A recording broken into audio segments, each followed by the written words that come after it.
Welcome to Community Crossfire, another point of view. I'm your host, Norman M. Oliver. Ladies and gentlemen, I have another exciting show this evening. Have the opportunity to have the Secretary of Education. That's right, you can't get any higher than the Secretary of Education, Mark Murphy. And most of you probably never met Mark Murphy, but this guy is the person who sets the policies and is setting the direction of the whole education in the state of Delaware. He's the Secretary of Education, young guy. I thought he was like 25 years old when I just saw him. Mark, how you doing? Welcome to the show. I'm well, thanks, Norm. And before I go to Mark, let me say a few things. First of all, ladies and gentlemen, the reason why you watch this show, because we give you information that you will not get anywhere else. A lot of times you get information here before you read it in the newspaper, before you hear it on the radio, before you see it on the internet. And last week I received a lot of phone calls because people were like, Norm, you broke another story. Well, we had the chief of police on and an inspector, and they talked about the serial killer because we have such an intelligent group of people who watch the show, and people were calling in. So you really broke the story on this show, and they said that they had FBI involved, right? And then, because sometimes you don't believe me, when you read it in the paper, you believe it. And then they put it in the paper and you believed it. And they also said, if you remember, that there were 2 people of interest for the rape case, not just 12. And also, folks were calling me after the show, and something else is happening with that. And that's the reason why there has not been an arrest. And I don't know if I should really talk about that, because rape is a really serious thing. But I'm telling you folks, it's a little deeper than even they were talking about on here. Also, I want to give a shout out to Justin Wright and the Wright family. They invited me to a surprise party. He's a city councilman, Justin Wright. His surprise party. He's probably the only person there that wasn't surprised. I think he knew about the party before the party. So happy birthday to Justin. Also, let me tell you about one story that did disturb me, and it was dealing with Grotto's Pizza and the Farnan family. Judge Farnan and his family, his wife Candy, and JJ and the family. Number of people call me because they know how close that family is to me, and I've talked about them over the years. Ladies and gentlemen, when you talk about folks who've stayed behind the scenes and helped us out with our turkey drives for probably 20 years, people have sent students to school. When you talk about schools, private schools, colleges, when you have guys like Duffy Samuels, when you have guys like Tell Davis, when you have the A.J. Englishes, when you have the Spencer Dunkleys, when you have the Wayne Jeffersons, and the list goes on and on. I mean, I can go on forever. Young girls who you don't even know about who were going to Ursuline School. The Farnan family is the family who put money where their mouth is. So if somebody's going to say anything derogatory or in a bad way about them, it's stupidity. Because this family stands for everything that our community is for. And this family, the Farnan family, has done more for our community than anyone I can, and they've done it anonymously. A lot of times you never knew what these folks were doing. So I say that for these guys to keep their heads high. Of course, the News Journal, 9 times out of 10 gets the story wrong. I had no idea what they were writing about. And it sounds to me, again, like it was something off the base. But I know personally what they've done for folks in our community. So I just wanted to tell them to keep their heads high. And I'm sure they will, because that's the kind of stuff they do. And they didn't ask me to say it because they don't ask folks to do that. So I just wanted to tell them I send them much love. What else did I want to say? That's pretty much it. How you doing, Mark? I'm doing well, Norman. Okay. Mark Murphy. Ladies and gentlemen, you gotta have, I know you got good questions about education. I mean, and we're gonna keep this on education. First of all, tell me a little bit about yourself. You are the Secretary of Education. Yes. Tell me, how did you become the Secretary of Education? Tell me a little bit about your background. Yeah, I think most importantly is that I'm a Wilmington resident. I've got 2 children in public schools, and my wife and I live right here in the city. And so I am experiencing our educational system first and foremost as a parent of 2 children. And you know, prior to that, I came through many of the, as people would say, many of the ranks. So I was a teacher, and I was an assistant principal, and I was a principal. And then I had an amazing opportunity. It goes back about 6 years ago now, where I was able to work all around the country in cities, all around the country, everywhere from Memphis to Oakland to Milwaukee and Chicago, to find and to train and then support urban school principals in terms of how do we best support our children who are often coming from our most challenging situations at home and are often the lowest achieving students that we have. So I had a chance to work around the country doing that work. And then I came here and began supporting schools in Delaware. Is your background in education? Yes, it is. I mean, because you have Dr. Metz, you had Dr. Lowry, and I don't know if Valerie Woodruff's background was in education. So, and I say that because it sounds to me that even the governor kind of said, okay, I want to get somebody who thinks outside the box when you talk about dealing with principles and things of that nature. So, do you think that that's why? I don't know if that's why. I don't know. I think that the average person might say, well, this guy's not going to think outside the box. He came through the education ranks. He was born and bred in a classroom and in a school. I think that he chose me because I have a track record of executing on really good work and supporting our schools and knowing what works in our schools. And he and I had the opportunity to have a number of conversations, and I really believed in his vision for Delaware and said that I think we can do this together, and he agreed. Let's talk about some different stuff. Let's talk about when I knew you were coming on, I was in Jersey and I talked to different people. When we talk about vouchers, and I had a conversation about vouchers, and I know in some areas they have vouchers even for students going to private schools. Yes, they do. What is your thoughts on that? Yes. And for people who don't know about vouchers is a way of giving, like some low-income folks, I guess, or just people in general, money to go to schools that they can't afford. Is that pretty much how some of the vouchers work? Sure, and even sometimes a little bit more general. That a child is supposed to go to this school, but we will give you a voucher to go to a different school. Yeah. And that may include money, or that may just include access to a different opportunity. Do you think that's something that you would look into? So I think that that is not a specific strategy that we are pursuing at all, and I'll give you the primary reason. And we have a choice system in Delaware that allows our students to choose the school that they will go to, and so I think that is the fundamentals of a voucher system. Anyways, is a system that allows choice for parents and choice for kids. I think what's critical and that we are working on is making sure that system works better. And so I'd say two things there. The first is that our choice system has got to be more efficient for parents, easier to access, easier forms to fill out, common deadlines, and I'm excited we just passed some legislation last spring on this, which allows that to happen. And secondly, that our parents and our students have greater opportunity to choose the school that they want to go to, that they're not closed out of certain schools. That's a good point. I'm glad you brought that up. Like, even if some of the students say that I want a choice to one of the better students, one of the better schools, you don't have a transportation system that would provide that, though, right? We do not have a statewide transportation system that provides that. However, we have a number of districts that have gone the extra mile in providing additional transportation for their students outside of what most people call their feeder pattern school.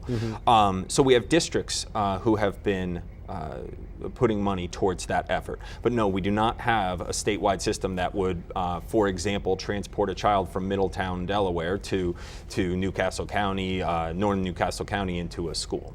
What a couple issues that has arisen, especially with the Christina School District, and I think one of the issues was the board, and you could correct me if I'm wrong, Sure. Where they didn't want to say, you guys wanted to give the teachers additional money if the kids perform better. Am I accurate in saying that?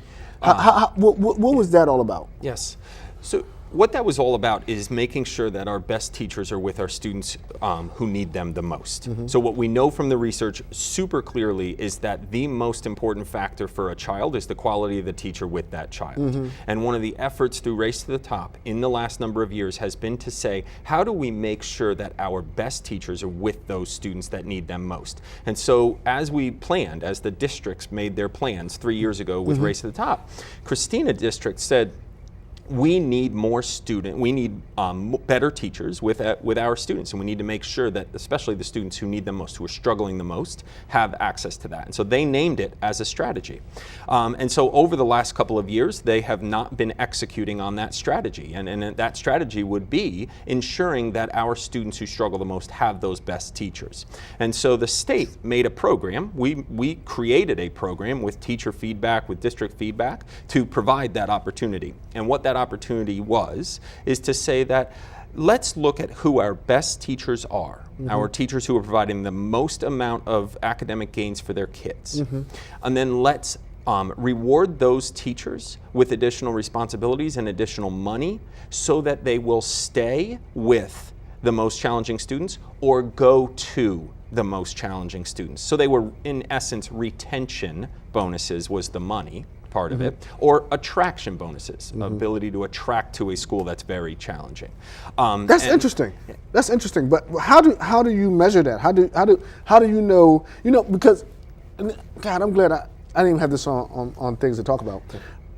Also, someone brought it up, like Norm, if you have students in advanced placement, and you and I talked about advanced placement, right? Yes. And this teacher may not be, he may just be an average teacher, but that student is going to do well anyway. So this teacher will get bonuses when the other teacher who's in the classroom with some challenged students, right? And they could be a good teacher, even better than the teacher in advanced placement. How do you differentiate? Does that make sense? You understand my question? It makes total sense. It makes total sense.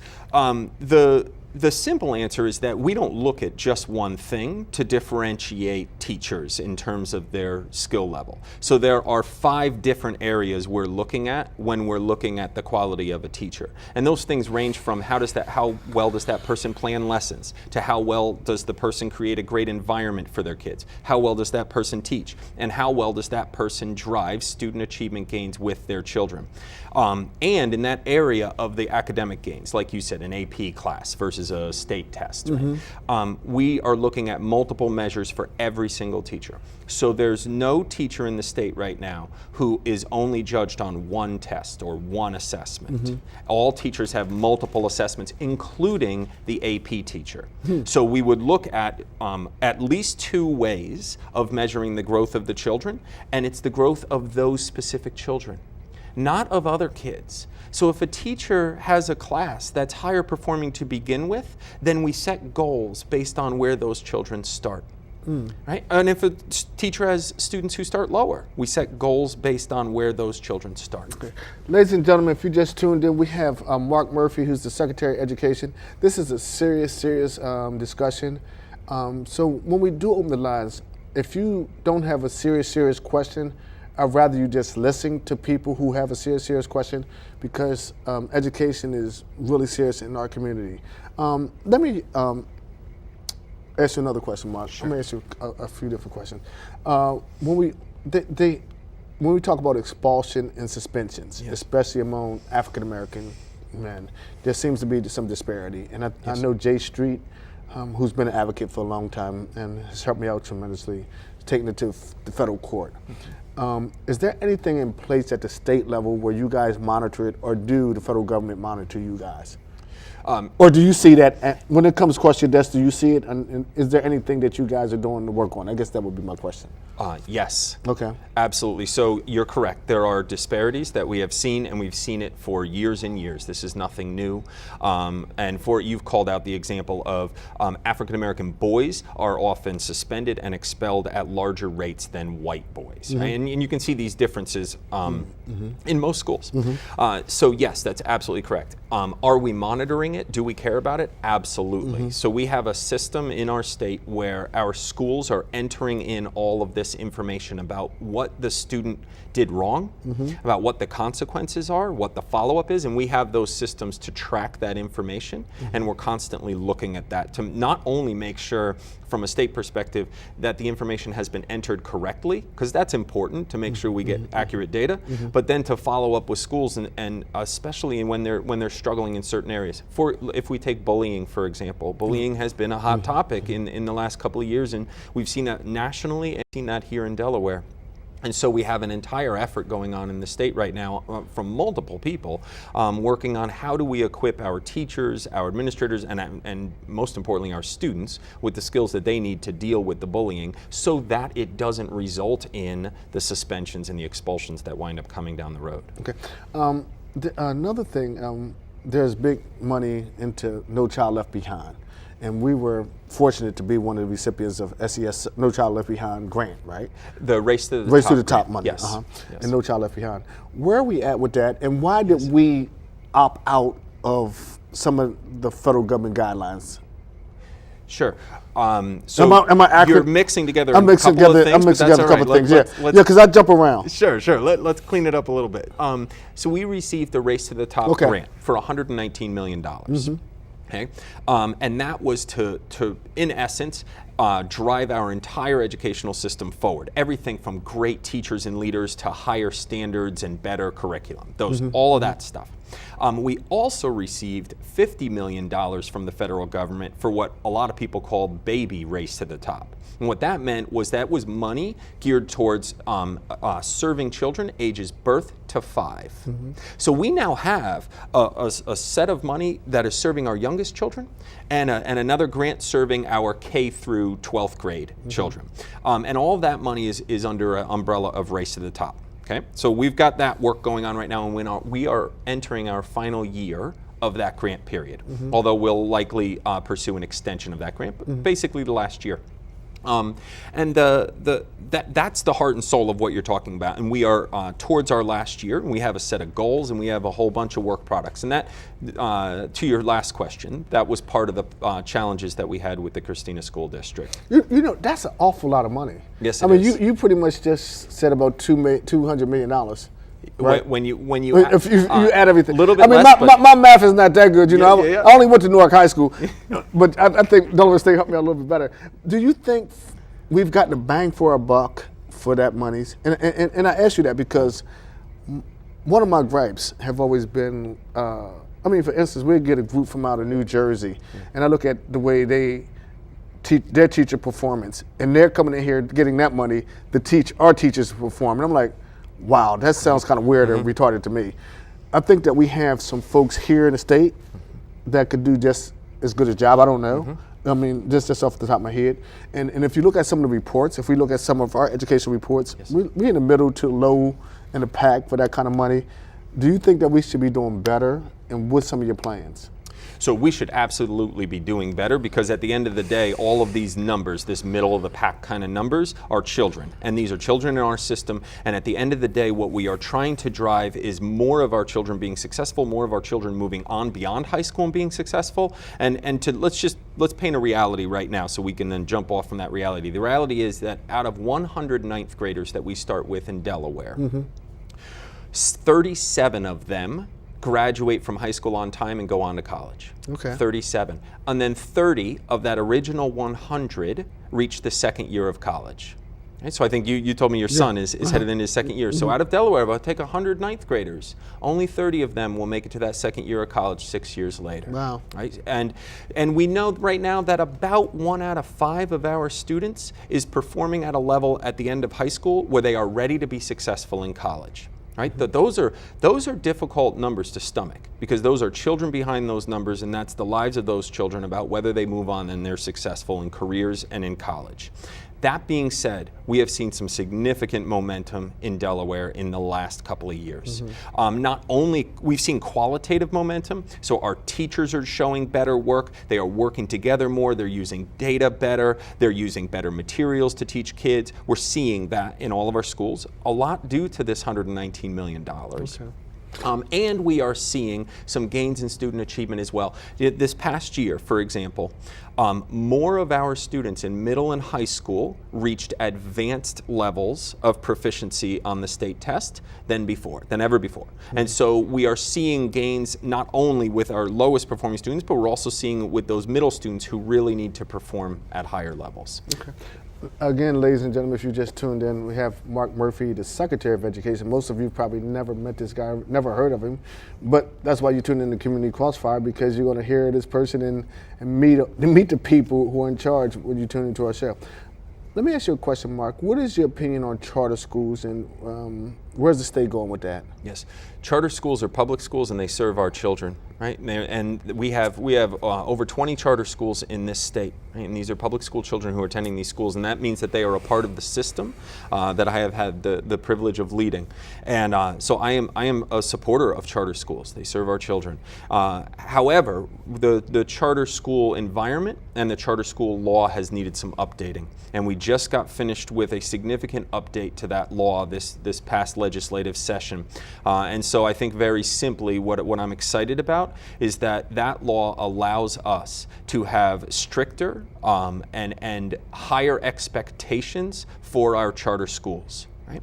In exchange for autonomy, in exchange for independence, right? That's what a charter school is. You get greater independence and autonomy to try different things in exchange for real accountability for results for children. And so the way I view charter schools, at its simplest, is that charter schools need to serve their children and produce high levels of achievement. Right? Now, aside from that, there are other benefits to charter schools. For example, they provide our parents with a choice. I have a choice, and oftentimes those charter schools do things differently. It's a different type of educational environment or a different program that they offer, and so our parents can then say, I want to choose that. Let me stop you right there. I think in theory, it offers them a choice, but in reality it doesn't. And why do you say that? You take a child trying to get in charter school at Wilmington, which my son went to. Yes. They're not going to get in there. Every child is not going to get in there. Every child is not going to get in Newark, our charter school. That's right. Most children, and then most charter schools, see, I do my homework here, bro. Yes. Most charter schools, in my opinion, because I've kind of studied and looked at this stuff a little bit, are some of the most segregated schools in our state. If you go to charter school in Wilmington, yes, it's probably like 5% minorities. You got Indians and some Asians, but mostly higher achiever white students. Yep. The same thing with Newark. If you look at Coomba, it's probably 90% black or 95% black. If you look at Eastside Charter, you look at Moyer Charter. I tell you another school that's doing good, Nativity Prep is doing, with the all black males, and over at Prestige, but they're segregated. By race. All right, so let's have this conversation. Am I right? Walk down the street from Eastside or from Prestige or from Coomba, and you walk into Bancroft or you walk into Stubbs. They're just as segregated as those charter schools are. No, not to that degree. But the difference is, they don't have to go through some kind of system. If you gotta go through an interview, you gotta write a thesis, a book. That is not true. To get an Eastside Charter, to get in Wilmington Charter, dude.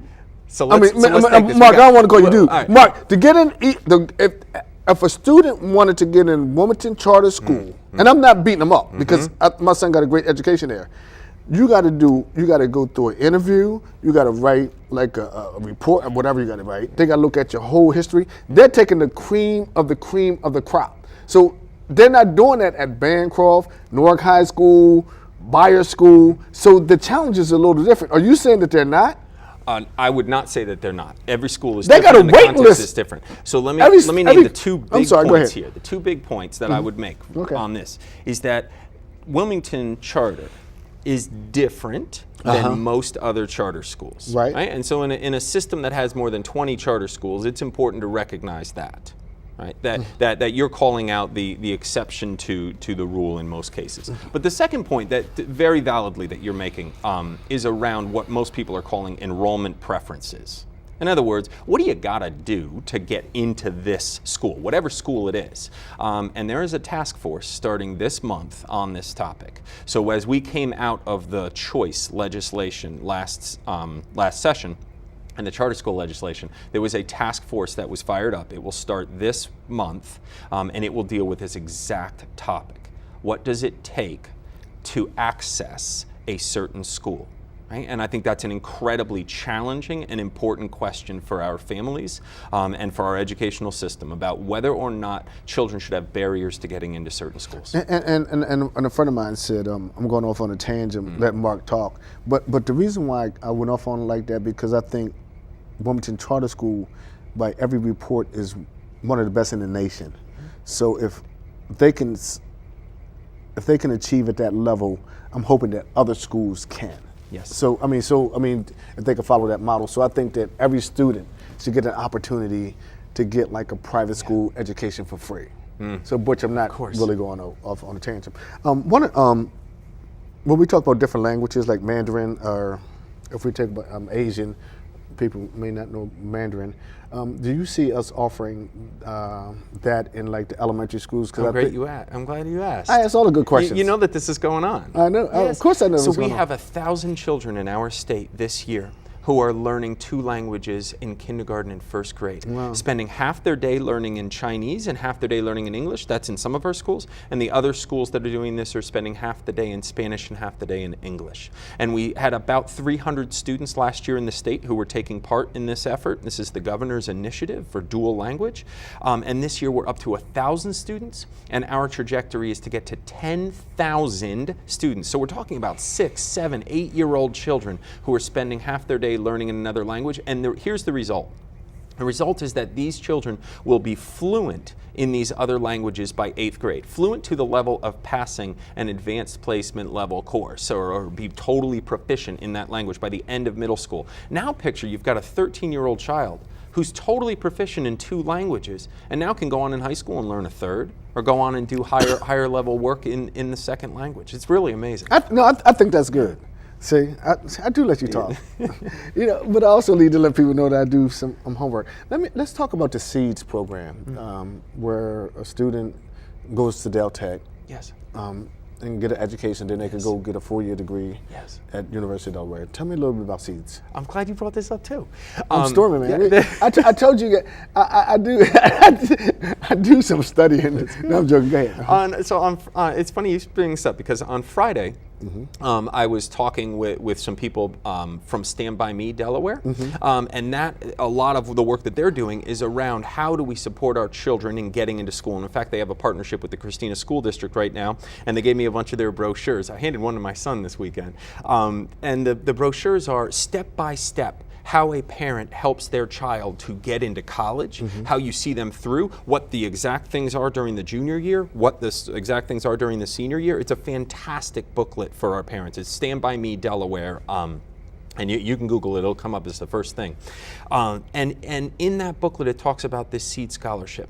So Delaware has some of the most affordable higher education opportunities of anywhere in the country, and certainly of the surrounding states. And part of the reason is this SEED scholarship, which provides our children with funding to go on and pursue college coursework. Right? And the kids have to show that they're ready for that. And they have to have, I think, a 2.5 GPA to access the SEED money. But this is money that helps our children go to college. And oftentimes, it's helping the kids who are first-generation college goers. Right? Their families have not had those opportunities. What happens with that money, though, if the student don't move on? So do Del Tech or whatever, just keep the money in their pot and because it's the state's in? Yes, that money is going to for example, Del Tech, to fund the classes. So if you think about if a kid has to pay $3,000 to go to college for the year, then this is money that is offsetting that. So yes, the money goes to the university. Alvin, we can open up the phone lines. I'm sure people have some questions. What are some of your goals for the next 2 years? Yeah, absolutely. Most importantly, is to continue to see more and more of our children be ready for college and careers, and to see their achievement levels rise. That is the most important goal always. It's the most important for me, and it's the most important for the governor. It's the most important for every single one of our teachers. But beyond that, there are other goals around making sure that our kids have access to great teachers and great principals. Making sure that our teachers are teaching to the highest standards. They're moving towards Common Core standards right now, and that would be another really significant goal. Well, even if the teachers don't do a good job, how can you get rid of them? You can't. I mean, unions will tell you now. How you doing? Welcome to the show. Hi, this is Marla Garris calling. And Mr. Murphy, the program has been very enlightening and informative. I have two concerns: the dropout rate in the state of Delaware, and number two, the involvement of the department and yourself in selecting the vendor for the new GED program. I'd like for you to kind of tell us about what your involvement was. Thank you, Marla. Do you want to stay on the phone or listen, or you want him to just answer? Hello? I guess he hung up. Go ahead. You want to answer? Sure. So in regards to the GED program, many of the places around the country are transitioning to a new GED test. I would be happy to provide the caller with all the information on the way that we go about that process. She could contact my office. That is public information. You want to give her the choose number? A vendor. Sure. So it's the Dover office, and it's 302-735-4000. Okay. And if she calls, she could talk to the public information officer, who is Allison May, and we could provide all of that. Okay. And the first question from the caller was. That's why I asked her to hold on. I didn't catch it. How you doing? Welcome to the show. And Marlon, you can call back. This is Julius, and Julius is the union. I'm union president. I'm a union man. But I got two questions. One of the questions is that the charter schools get more money per student than the public schools, but yet the teachers at charter schools make much less and have less benefits. That's one question. What do you think about unionizing the charter schools and giving teachers more money? And the other one is Moyer Academy. Their test scores when Phil Gregory had it was much better. Now today the scores are totally different. Things are a lot different now. What does he plan to do about that? And I'll sit back and listen to his answer. Two good questions. Go ahead. Great. In regards to charter schools and their paying of teachers and their funding, I think it's important to clarify that charter schools do not get more funding than district schools, and by most accounts they get less funding than district schools because they do not have access to capital funding for their buildings. And in regards to how they pay their teachers, our charter schools are able to make those independent, autonomous decisions. And whether or not our charter schools unionize, we have seen one of our charter schools in the last couple of years move in that direction. So that's a decision that can be made by teachers. So you don't have anything to do with them unionizing or not? No, those are decisions that are made at the local level. What is going on with Moyer Academy? So in regards to Moyer, we have seen Moyer struggle over the years, that their performance has been low. However, we did see significant gains in student performance this past school year. So we are excited to see those gains. Obviously, though, significantly concerned about the students at Moyer, making sure that all of them have great opportunities. May I go back a minute? The first caller's first question had to do with the dropout rate. So she was asking about the dropout rate and being concerned about that. That is a tremendous concern. The good news is that we are seeing the dropout rate decrease in our state overall over the last couple of years, and we're seeing the graduation rate increase. But the most important point that I hope our viewers would listen to is that the student performance through middle school into high school matters massively for the dropout problem. And let me name two pieces. You can predict a student's subsequent college enrollment by their 8th grade scores. Wow. So if you look at our 8th graders, our lowest performing 8th graders, very few of them move into college later versus our highest performing 8th graders. So let's pick those kids up really early. Your phone is making a lot of noise. Good. And secondly, our 9th grade students, if a student falls off track in 9th grade, in other words, like they fail a class and they don't get enough credits, if they fall off track in 9th grade, half of them are likely to drop out. Half of them. So in other words, we need to make sure that our middle school students stay on track with their grades and with their scores, and that in 9th grade, that critical year, that first year in high school, they've got to stay on track there. If they stay on track in 9th grade, most of our students go on in 10th, 11th, and 12th to graduate. How you doing? Welcome to the show. Yes, thank you. My question is concerning adult education. I'm hearing about the kids in middle school on their way into college, but there are a lot of adults who would benefit from going back into secondary schools, getting a college education. This group of students are more reliable and they are more focused, and they want to go on and continue to help families, but they also want to get a good education as well. So are there any services that adults could be a part of through the school system? Good question. Yeah, it's a great question, and one we often don't talk about. So yes, the bottom line is that yes, there are many adult education programs. In fact, when I visited Polytech, which is a VOTEC school in Kent County and Sussex down in Sussex County, when I visited them, I was struck by the numbers of adults that they are serving in an educational space on their campuses. Thousands.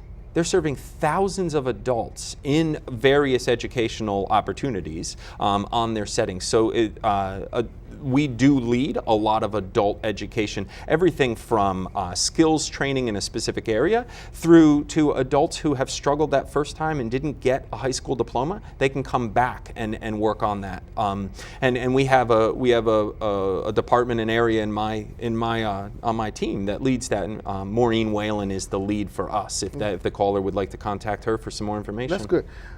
Ladies and gentlemen, if you just tuned in, you're watching Community Crossfire. We have the Secretary of Education. I don't know what issue is more important to our community than this issue when it deals with education. How you doing? Welcome to the show. Yes. What are your plans for improving the academic performance of the lower achieving students, like more and better reading teachers, more and better math teachers, more and better guidance counselors? Great question. There's a number of things that we are doing to target our lowest achieving students, and let me name a couple of them. There's probably dozens of them, but let me name a couple. First of all, this $119 million that we talked about, that you see, is a lot of money. That money was distributed based on need. Okay, so we've been able to redirect funding towards our students who are struggling most to provide them with better reading teachers, better guidance counselors, that type of work. That's one thing. The second thing is that we are currently working with 23 schools in Delaware, 10 partnership zone schools and 13 focus schools. Those are schools that got a significant extra amount of funding because they are struggling schools. Okay, these are schools that have the lowest achieving students or big gaps in performance in their schools, and many of those schools are using them to have additional reading coaches, teachers who can work with small groups of students, additional parent people to link with the parent community, that type of work. So there's 23 schools that are getting hundreds of thousands of dollars in additional funding. And the third area, I would say, in the area of counseling, this is a great opportunity to bring up that we are in the process right now of significantly expanding our middle school opportunities around socio-emotional health. In other words, getting more counselors into our middle schools to serve kids at that age that many of us have been through with our kids, and be a challenging age, 12, 13, 14 years old. I think that's a good question. I think you brought up a good point. When we talk about mental health, when we talk about the number of kids that are on Ritalin and these different medications, do you find that a challenge, and do we have anything in place to deal with that student? Sure.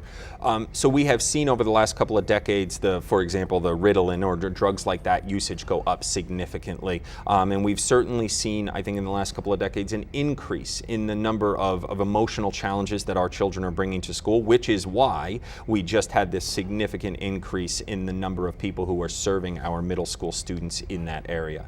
But outside of that, I would say that those are significant challenges, and those challenges have sparked additional programming that is going on in our schools in the last decade. One of them that most of our schools are participating in is called PBS, Positive Behavioral Support. And what that is in essence trying to do is to equip both the adults in the building and the students in the building with a system to support them, both academically and emotionally as they move through school. Get them to show great character, because we all know that grit, that character, that dedication to learning often matters as much as the actual academics.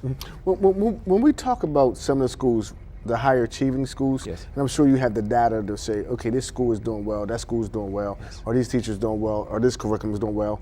Why don't we just take that and offer it throughout the state? That's a great question.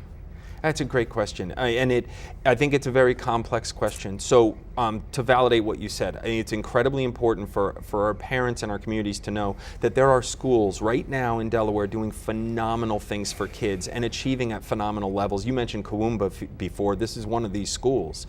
Indian River School District, down in the southern end of Delaware, is doing amazing things in many of its schools with very challenging student populations. So we are absolutely seeing that. So our approach at the state has been to make sure that we have the data to identify who's doing great work. Right? And we've had a tremendous explosion of new data available in the last half dozen years. So we now can see this teacher, this school, this district is doing great work, and they're doing it in this area or that area. So we now can see it. And then the second part of our role at the state is to network those districts together. To say, hey, you're struggling in this area over here, meeting students with special education needs. But this district over here, or this school's doing great work, so can we put you two together to network? That's the approach we've chosen to take, instead of an approach that would say, they're doing great work, let's mandate everybody else do it. At the end of the day, I do not believe in that approach. That's a top-down approach, and I do not believe that these are simplistic answers that are executed in schools. And at the end of the day, the people who are closest to our kids have to make decisions that is in the best interest of those kids. Wow. Ladies and gentlemen, again, if you just tuned in, we're talking to the guy who's running our state education system, asking some really good questions, and he's getting some really good answers. I hope you're enjoying this dialogue. I've also done some traveling. Yes. And I look at some other states, and I look at the size of the states compared to ours. Yes. And for our size, 19 school districts, 19 school boards, and then you have a school board that oversees a school board. Yes. That doesn't make a lot of sense to me. So I know it's probably a legislative thing. It's worth calling out that there are other states with far more. There are states with 600 districts. In fact, I was with our size. No, larger. But let me name one. Vermont. I was with some people from Vermont at a conference last week, and they have less students than us, and they have many more districts than we have. So we're not a total outlier. But do you think we should cut them down? So what I think is that we've got to get a lot smarter and in terms of the efficiency of our resource usage. So let me give an example and what we're trying to work towards.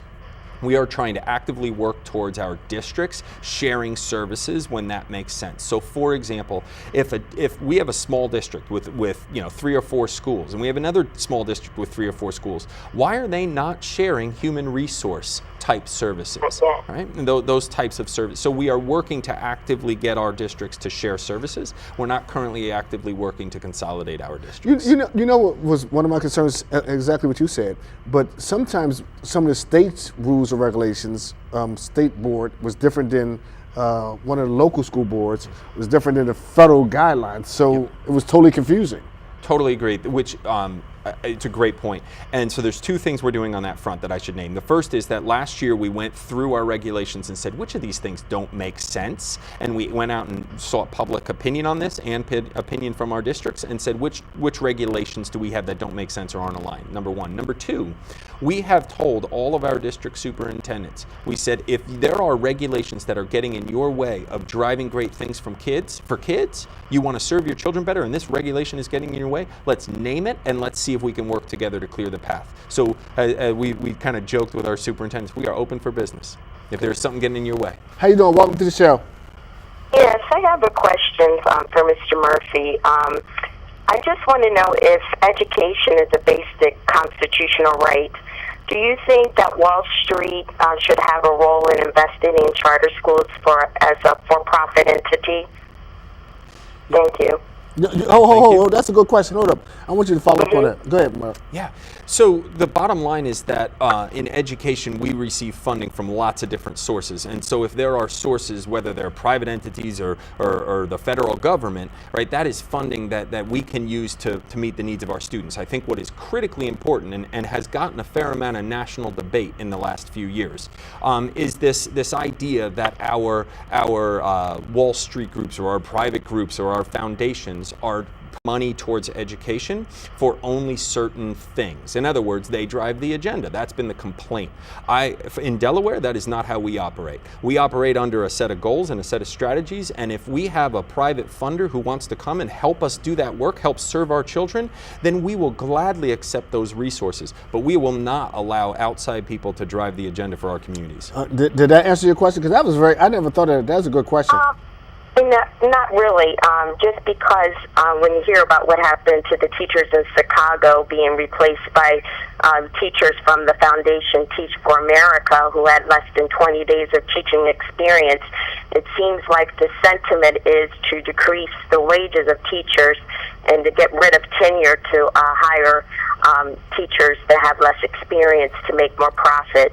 Yeah, but thanks for the answer. No, hold on, because this is a good topic, and because we got to teach for America here. May I address this? Please, do. So I am not fluent with the details of exactly what happened in Chicago, so I don't want to comment on a situation in Chicago. However, what I will say is that thank you for the call, though. There are policies around our country that are called last in, first out policies, right? And these are policies that remove the newest teachers when things like layoffs happen in a district. And what I believe is that our teachers, the ones who serve our children, the ones who stay there if there are layoffs, the teachers who stay should be the teachers who do the best job for our children. At the end of the day, what matters most for my children who go to school is the quality of that teacher. And so I want to make sure that if teachers are to lose their jobs, and by the way, this has not happened very much in Delaware, thankfully, compared to other states, but if that is to happen, I want to make sure that the best teachers in the school, regardless of their age, regardless of their tenure, are the ones serving my children. How you doing? Welcome to the show. Hi, how you doing? Hey, Mr. Murphy, you were mentioning earlier about the partnership zone schools, and there's a school called Mount Pleasant High School that was a SID grant school and has done extremely well. I was wondering if you could speak on that at all, and whether some of those things could be replicated other places. Thanks. Well, thank you. Yeah, it's great, and I'm glad he called out Mount Pleasant. So I specifically mentioned Partnership Zone, PZ most people call it, and focus schools, and those are 23 schools. But there are additional schools that have received what he called SIG funding, that's school improvement grant funding, to improve their schools. So just for reasons of brevity, I didn't go into that as well. But Mount Pleasant High School has made some really nice gains in what they are doing for their children, and they've started, for example, an IB program, International Baccalaureate program, which provides that school with an opportunity to have an incredibly rigorous experience for their children. And so they have I don't know what percentage of their children are in that program, but it's a decent percentage. And they have used much of the SIG funding to not only fund those types of opportunities for their kids, but to lift the entire school. And so yes, in fact, I'm going to be at Mount Pleasant this week. I believe that's where we're going to do a pretty big announcement. So stay tuned midweek. Well, see, what are you going to do? I mean, we break news on this show, man. I know. I'll give you a teaser. Yeah, what are you going to? I'll give you a teaser. Yeah, okay. So we are going to make an announcement. Myself and a few other people will be there, and the announcement is specifically geared towards providing our children with access to college and helping them get there. That's a little teaser. Wow, this is good. I tell you, people who don't watch the show are missing out. And this right here is a great dialogue. Let me another question. I think downstate they have problems with pledge allegiance in schools and prayer in school. Is that universal, or is that, do you let the schools dictate, whatever school or districts, if they want to do pledge allegiance or prayer in school? Are you for it, against it, or where you stand on that? Yes, so we do see some different policies district to district. This has not been a significant problem in our schools, and not been nobody's really challenged significant point of conversation. I thought somebody challenged it downstate somewhere about pledge allegiance in the schools or prayer in school. I'm not sure exactly what you're referring to. How you doing? Welcome to the show. Hi, Norman. I was calling because I have two grandkids that was not able, they got registered in school, and at this time they put them out of school. So where do I go from there to get this straightened out? One of them is 11 and one is 12. And at this time they still out of school. And the director of the school, Colonial School District, she called the other school where my grandson was going to and told them that he was not able to attend that school. So right now, one of them go to Castle Hills, which they just started, and then they put them out, and then the other one goes to Carwood, and they no longer now in school. I have to take care of them until we find out what we can do about this situation. That makes no sense. No, it does make it. So first and foremost, we don't want any of our children out of school. So this is a problem that hopefully we solve tomorrow morning. We don't want any children missing school. That's precious time. Without knowing the root cause of this, I'm unable to comment at a specific level. Can she call your office? She can absolutely call my office. But what's most important is that if we know where the children live, what their residence is, then those children are entitled to go to the school that serves that area. Yeah, my residence, which is in Castle Hills. Okay. Why don't you call Mark's office tomorrow and tell him, say that you watched this show and he told you to call. What's your number again? Yes, you can call my Dover office. You can see all the directory online, or you can call 302-735-4000. Okay. Thank you so much. Thank you. Wow, interesting. How you doing? Welcome to the show. Yes, I'd like to ask Mr. Murphy how he feels about ruining Glasgow High School. Ruining Glasgow High School? Ruining it. And what was the Being ruining? in a PZ zone and not giving us any more money. So And their plans have failed. Glasgow High School is one of the schools that is in the partnership zone. It's one of the 10 that I mentioned before. They received hundreds of thousands of dollars in additional money and created a plan to turn the school around and to do a lot better. So Glasgow's High School's plan, the plan that they created to make their school better, is their plan. And we have funded that plan. But you have never helped support it in any way, and neither has Governor Markell. And now the school has nothing there to offer for the children. That's very disappointing to hear, because I would call $1 million as really significant support for the school. Money isn't always the support that's needed in schools. Okay, thank you for the call. How you doing? Welcome to the show. Hi, this is Sheila White calling. I'm the education chair for the 1st District Neighborhood Planning Council, and I would like to ask, is it possible for other groups to access Race to the Top money to provide educational programs for students in the city? And that's what we're trying to do. Great question. So Race to the Top funding was, so that all the viewers know, was provided to the state, the state was the grantee. The state then took some of the money and used it as for contracted services with groups like this, likely to serve schools, and some of the money went directly to the districts. So there are two answers to the caller's question, which is that number one, there are opportunities to apply for our request for proposals, our RFPs, at the department level, the state level, to partner with groups like this to serve schools. And then there are opportunities to receive Race to the Top funding at the district level if the district chooses to partner with an organization such as this. So right now we have dozens of these types of partnerships going on to serve our children. So basically, she needs to work directly with a district or a school. She would need to apply for one of the RFPs that we put out, or work directly with a district. That answer your question? Yes, thank you. Yeah. Let's go back to the young lady who called about Glasgow High School. Yes. What for people who don't know, like myself, what exactly happened with that? I don't know what she's referring to, and it was disappointing to hear her talk about ruining the school and not providing support. I mean, what the partnership zone does is it provided an opportunity for schools and districts to say, this school is struggling. And we need to do better with this school. Hold on for 1 second, okay? And therefore, we are going to receive additional funding to support this plan to help our school get a lot better. And so the schools, the principals, the district leadership, the school boards, they are the ones that created plans to drive their schools forward. But you know what? Also, and I didn't want to get into that. You know, you get people in some of these positions, and they get personal vendettas. You know, they get, the camera's over here, Ahmed. They get personal vendettas, you know, and they work with certain groups, and the certain groups still do wrong, and they give them the same monies, they still mess up. And if they don't like this person for whatever reason, because I've seen it, I've been on the end, it's horrible, man. So why do we let those people still do the work? You need to get rid of some of these folks. Why do we let people like that still do the work? We should get rid of them. I agree with you. I'll tell you off the air some of them. some of these people run some of these Title I programs. They need to go. How you doing? Welcome to the show. Yes, I'm just curious to know, what are your thoughts about having a school district for Wilmington, being as though Good there are question. a number of different school districts that serve the city itself? What are your thoughts about that? That's a very good question. I wanted to get around to that. It's a great question.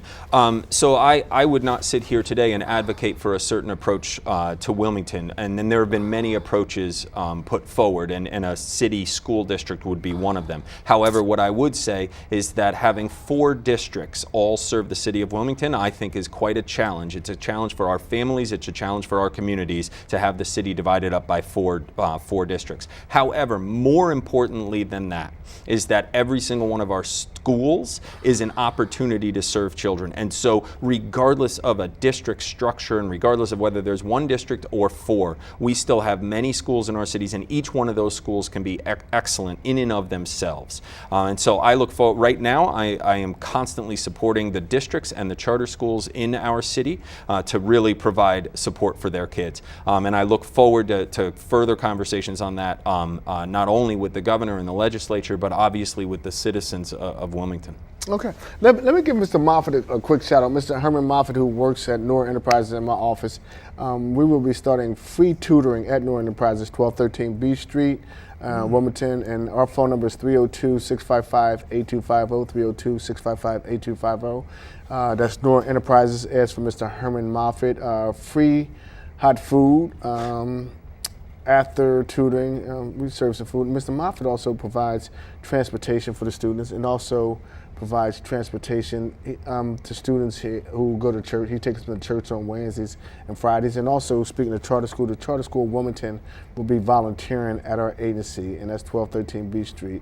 And also, somebody made a comment about Governor Jack Markell. I've had the opportunity to have a number of very intimate conversations with the governor about education, about economic development. So I was kind of disturbed about some of the articles that I think have been very unfair directed at him. And I know he's a big boy, he could take up for himself. But just some of his visions that he shared with me is totally different than some of the visions that the news journals been putting out. And also, again, for those who just tuned in, I had a lot of things that I had to get off my mind about the Farnan family, because I thought that they got an unfair article for the work that they've done in our community for the last 20, 30 years. You would never know. Just, sending kids to school, college, and everything. How you doing? Welcome to the show. Hi, Norman. Sammy Congo. Hey, Sammy. How you doing, buddy? All right. I guess I was, amazed to think that the superintendent of schools was not aware of what is going on with that charter school and is treated like it's not one of the other charter schools, and it seems to maintain its ability to only have to challenge those students with ability, and it's not first come, first serve, or all charter schools treated like that Wilmington public, the Wilmington Charter School. So you agree with me, right, Sammy? 100%. Okay, thank you. Yeah, and I just want to make sure that the viewers know that we do have a task force dedicated to this topic right here. I believe he's talking about Wilmington Charter School and specifically around enrollment preferences more broadly. Yeah, well, because it's a great school and everyone cannot get in that school. That's right. How you doing? Welcome to the show. Just checking, Norm. I want to ask Mr. Murphy about what's happening with the funds with Race to the Top and the Department of Education as far as hiring minorities, and qualified minorities now, and how many minorities are currently employed in Dover? Another good question. Very good question. Sure. We publish a report each year that can tell exactly what the percentages are in Dover. But I would say on my leadership team, I certainly have minority representation and am actively recruiting highly qualified minorities to help serve in my department. And Mark, again, thank you for the show. I tell you another good school. I like Nativity Prep too. Like a friend of mine is Wayne Jefferson. His son goes there, and whenever you get an opportunity to send students to those kind of schools, and then they got an opportunity to go to a private school, then go on to college or whatever, and they're going to pay for them. I think that's a great opportunity. And ladies and gentlemen, I hope you enjoyed this show. I've really enjoyed it. I mean, thank you very much. Norman, thanks so much for the opportunity. Man. Is there anything you want to say in closing? You know, just that I look forward to the opportunity to serve our communities, to work with our governor, and really at the end of the day, to say that this is all about every single one of our children having a great education. Okay. Wow, another great show. And next week, Julius Cephas will be sitting in for me because I'm going to take me another break. And I want to congratulate Julius and his, I want to say his fiance, for the sickle cell anemia drive that they just had and at DeBron. Another good cause. And happy birthday again, Justin. Thank you for inviting me into your surprise party that you're the only one there who was not surprised. That's funny. We out of here. Bye. You say bye, you keep running.